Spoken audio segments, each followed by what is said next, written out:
This is problem 7.77. It is on page 404. For the beam and loading shown, draw the shear and bending moment diagrams, determine the magnitude and location of the maximum absolute value of the bending moment. Why do you think that they ask for the maximum absolute value of the bending moment? Because that's where the beam is going to break, basically. If you have a uniform beam, wherever the moment's greatest is the place where it's absolutely most likely to break. Okay. They asked for that in the last problem. I forgot to mention them, but you can see what they were from the diagram, so that was pretty trivial. The diagram we're dealing with looks like this. You know what? Let me be smart. We learned from the last problem we worked. Got a reaction. No, that's a roller on that side. Okay. That's fine. Looks like the KOA campground symbol. There you go. So we've got a distributed load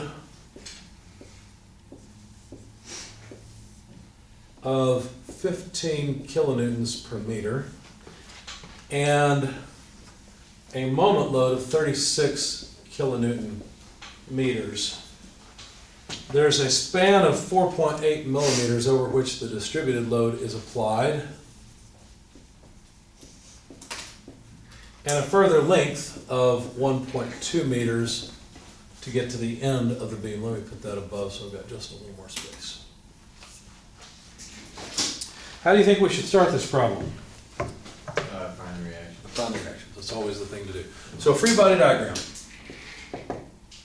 Here's our beam. Here's the distributed load. There's the moment. And finally, here are the reactions. Oh, what letters did they give us? A, B, and C. Okay. So let's just call this reaction at A, reaction at C, and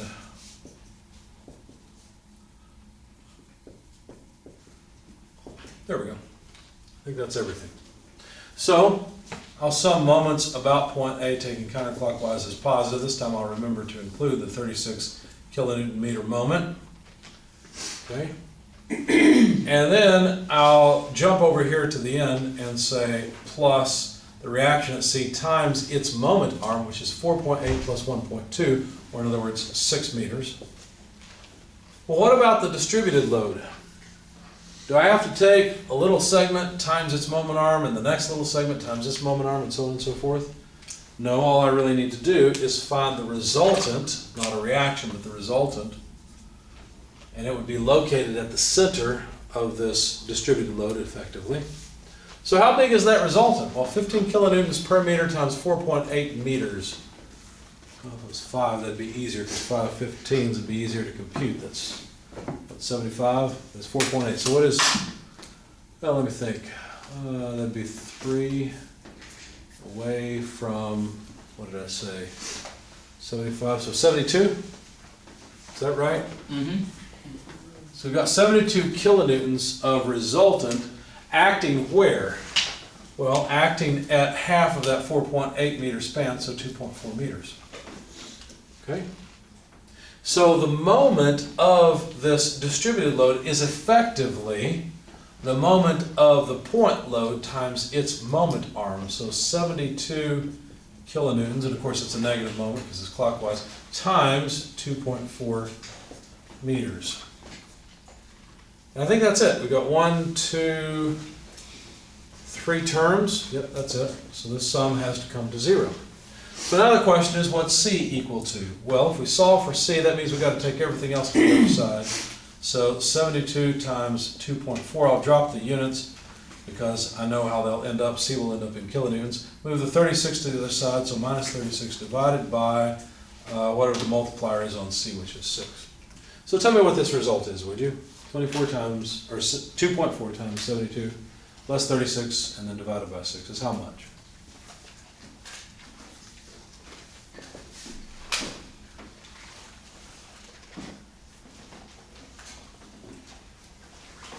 $22.8. 22.8. Anybody second that? Yep. I like it. So 22.8, of course, kilonewtons. So now we've got our reaction at C. Well, let me put it off to the side. And now we need the reaction at A. Easiest way to get that is just summing forces in the vertical direction. So basically the reaction at A, we can probably just write it down, it's going to be equal to 15, well, we've already figured out the resultant. That was 72 kilonewtons minus 22.8 kilonewtons, right? So that'd be what, 50 less 0.8, so 49.2?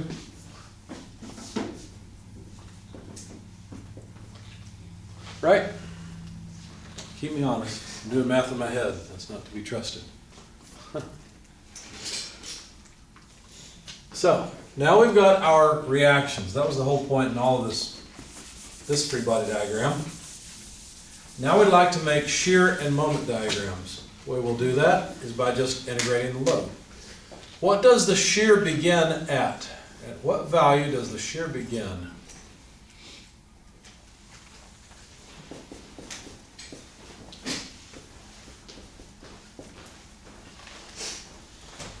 Well, if we consider our little beam segment, there's a reaction of 49.2 kilonewtons, so the shear has to be 49.2 kilonewtons also, right? So the shear will begin at 49.2. We'll call that 49.2 and hope we can scale the rest of it. Now, things are a little different this time because we don't have point loads, we have a distributed load. What do you remember about the relationship between the load and the shear? Well, hopefully you remember that shear is the integral of load. What that really means is that the load is the slope of the shear. Notice the load is a negative 15 kilonewtons per meter. It acts downward in the negative direction. So we're going to lose 15 kilonewtons for every meter we move over. So if we move over by 4.8 meters, well, we're going to lose 72 kilonewtons, aren't we? Because 4.8 times 15 is 72. So we're going to lose 72. What does that bring us down to? What is 49.2 less 72? Is it a surprise that it is negative 22.8? Right? And so, since there's no load, there's no change in the shear until we get to this point where the load brings us back up to 0. There's our shear diagram. There's something else we ought to do here, however. We should determine where the shear crosses 0. Why? Well, because it looks interesting geometrically. Actually, the reason is because this point is where the moment is going to be maximum. Right? Because remember, this is the slope. The magnitude along the y-axis of the shear tells us the slope of the moment diagram. If the slope is 0, then that's either a maximum or a minimum. That means that this point is a really interesting point in the beam. How do we figure out where we cross? Well, it's easy. It's at some distance x. What do you know about the distance x? Well, you know that 49.2, right, plus x times negative 15 equals 0. How do we know that? Well, we got 49.2 kips worth of load we've got to erase by adding up distributed load. So we're going to take x meters worth times negative 15 kilonewtons per meter. I'm just figuring out how many meters of this I need for all of this to balance out all of this. That's it. So take your calculators, please, and tell me what x is equal to. So basically, all you have to do is take 49.2 and divide it by 15. What do you get? 0.32. And it's not kips, I'm sorry. It's kilonewtons. How much was it again? 3.32. So this is at 3.32. That's the x position where the shear will cross 0. Okay? And that's going to be an interesting point because that's going to be a point where the moment will be maximum. Or minimum, but probably maximum.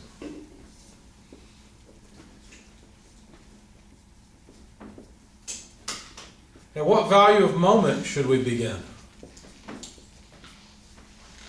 Would be 30, 36, positive or negative?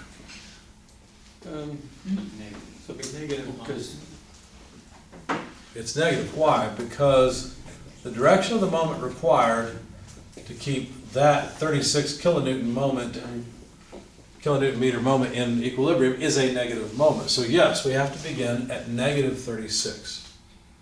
So let's do that. So negative 36, we'll just plop it down right there. Now how do we figure out the amount of change in the moment to get to this point of 3.32 meters? Go ahead. How did we find the 3.32 again? Remember what we did is we said every meter we get, we drop down by 15. So 49.2, go over a meter, 15 from 49.2, whatever that is. Keep going over, dropping down 15 kilonewtons every meter, and figure out then that way how many meters we need in order to erase all of the 49.2. Basically divide 49.2 by negative 15. What about positive 15? Oh, So 49.2 divided by 15 is how we came up with the number. and then wait, 49.2 divided by 15? Correct. 3.28? Is it 3.28? Somebody said Yeah. 3.32. So 3.28 is the right number? Okay. All right, thank you for the correction. Anything else? Okay. So how are we going to calculate the change in moment? Well, that's just the area under the shear diagram, isn't it? Can you tell me how much area this is? Sure, it's just a triangle.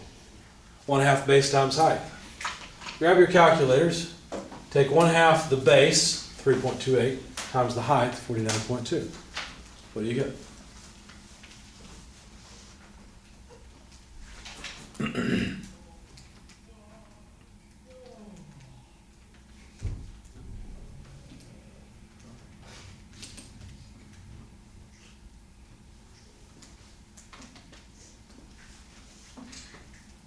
About 70 something?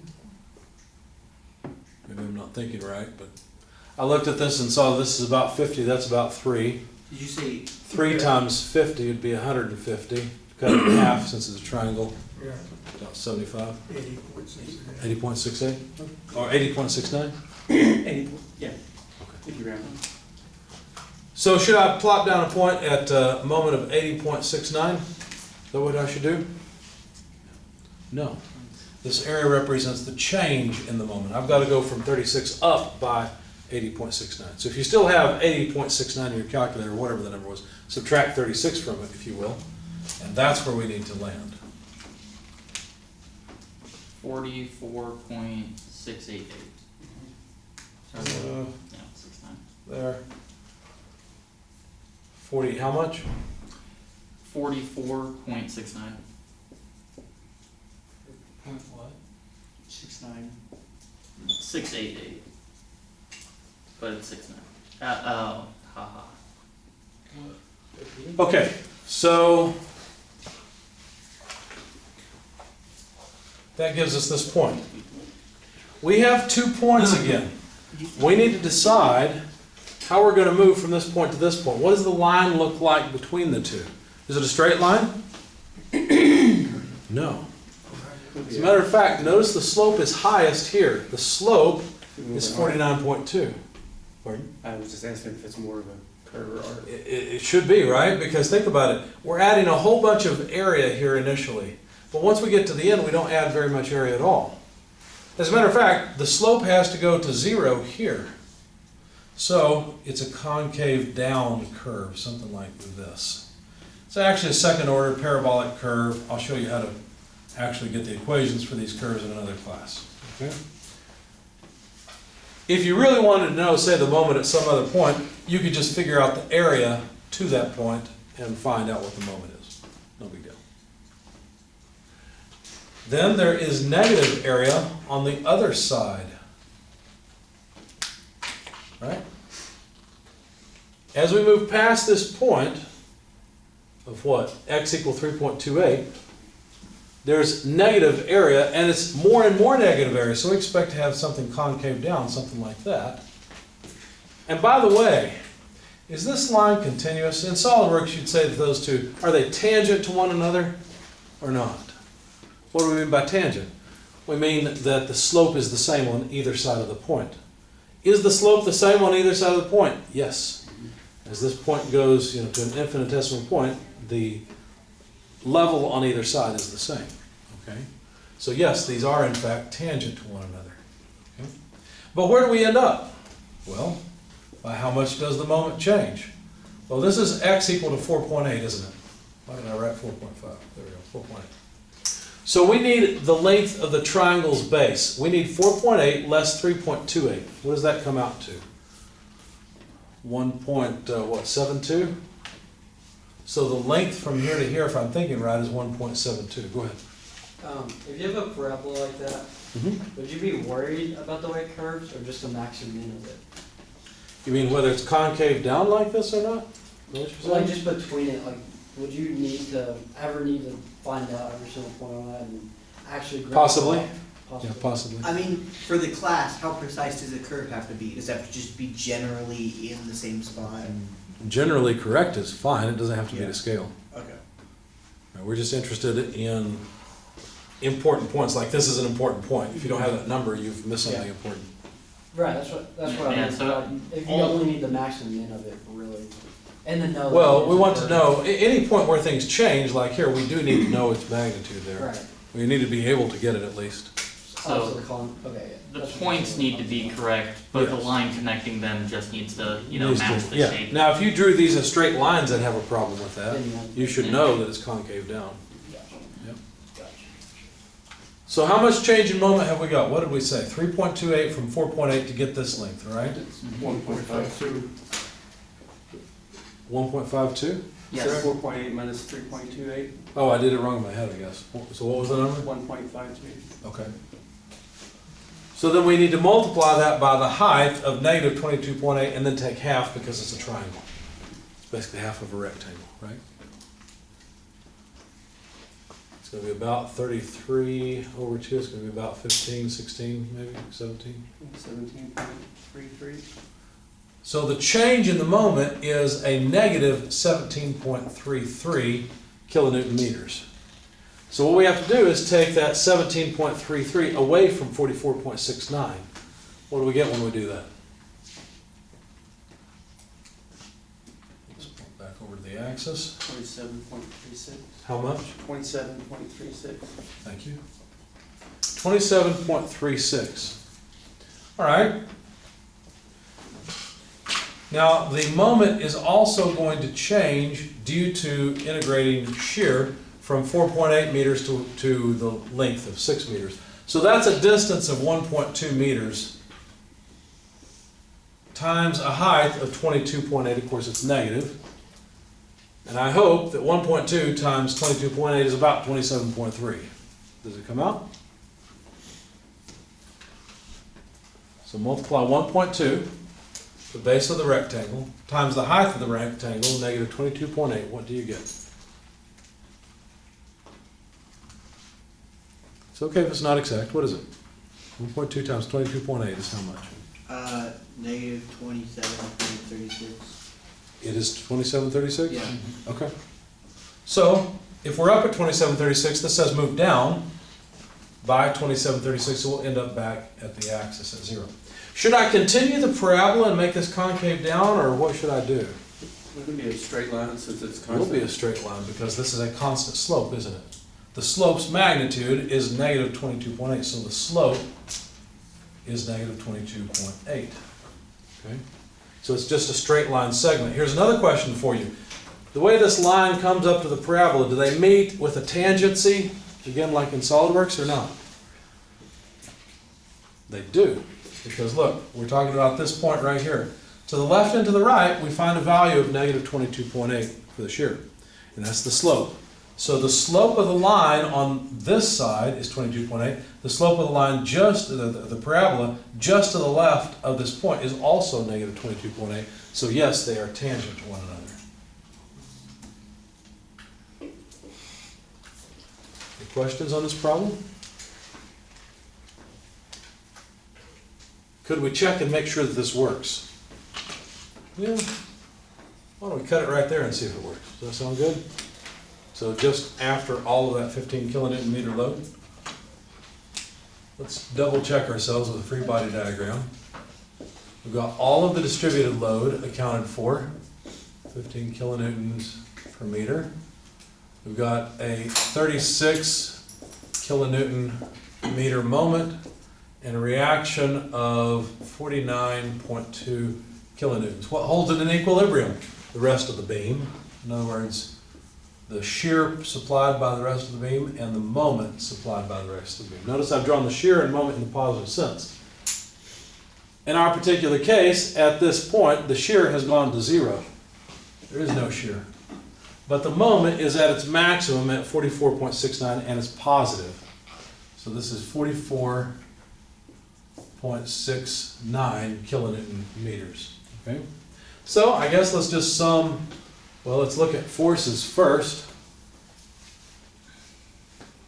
Looks like that would not be in equilibrium. We need 15 times 4.8, which we know is 72. So what did I miss? If you're doing it at that. Oh, if I'm over here, that's a different place. Okay, let me try again. All right, I don't have all of it. I'm wrong. I do want to cut it here. So if you cut it from there, if that's what your max is that you're saying it would break at, then Right. it So wouldn't be equilibrium, right? Because that's where it breaks. no, it's in equilibrium. It's in equilibrium. Breaking talks about fracture of the material. My problem is I tried to go all the way out to 4.8 meters and also to 3.28 meters. I meant to go to 3.28, so let's stick with that. All right, so now, summing forces in the vertical direction, let's just check it. 49.2 kilonewtons minus 15 kilonewtons per meter multiplied by 3.28 meters worth. Does that come out to 0? Should be pretty close. We've rounded off, but yeah, that should be pretty close to 0. Try it, see what you get. Yeah, so pretty close to 0. Summing moments about, say, point A, taking counterclockwise as positive, what do we get? Well, let's see, there are 36 kilonewton meters just by the externally applied load. There is a moment of also plus 44.69 kilonewton meters. And now we need the moment of this 15 kilonewton per meter load. We know that the resultant of this section, because notice we're only going to here, right? So this section of the distributed load, which is what we have over here, has a resultant equal to 49.2. And that resultant has to act at the center of this length. So this is what, 1.5 plus 0.14? So 1.64, if I'm thinking right. So, taking the moment of the distributed load, we have minus 1.64 meters multiplied by 49.2 kilonewtons. And the question is, does that come out to 0? Why don't you type that into your calculator and let's find out.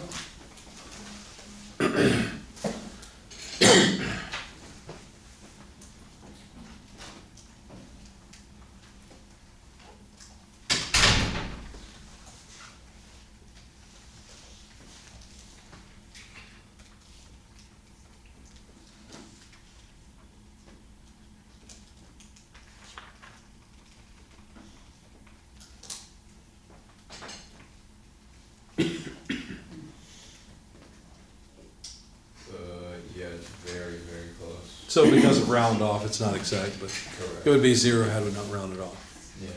Okay, any questions? How do you like calculus now? Especially when you don't actually have to do calculus. It's pretty nice, isn't it? Definitely a lot quicker than what we were doing before. That's yeah. right. We don't have to take a whole bunch of free body diagrams and figure out the magnitude of the shear moment everywhere. Better than long division. Pardon? Better than calculus long division. Yeah, exactly. All right.